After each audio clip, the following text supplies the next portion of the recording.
കേരള സർവകലാശാല സിൻഡിക്കേറ്റ് തെരഞ്ഞെടുപ്പിൽ ഇടത് സംഘടനകൾക്ക് മുന്നേറ്റം. 5 സീറ്റുകളിൽ ഇടത് സ്ഥാനാർത്ഥികൾ ജയിച്ചു.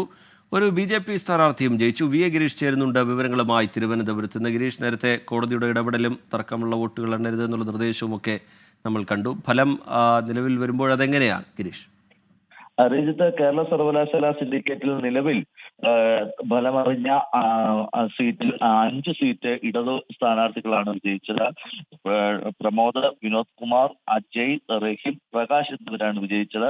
ഒരു BJP സ്ഥാനാർത്ഥിയും വിജയിച്ചു. BJP അനുകൂല സ്ഥാനാർത്ഥി TR മനോജാണ് വിജയിച്ചത്. ആകെ 9 സീറ്റുകളിലാണ് മത്സരം. 3 ഇടത് സ്ഥാനാർത്ഥികൾ നേരത്തെ എതിരില്ലാതെ തെരഞ്ഞെടുക്കപ്പെട്ടിരുന്നു.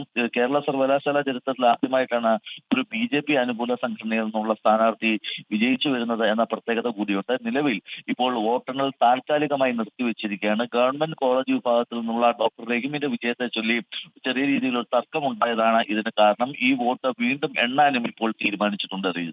ശരി, VA ഗിരീഷ് വിവരങ്ങൾ നൽകുകയായിരുന്നു തിരുവനന്തപുരത്ത് നിന്ന്.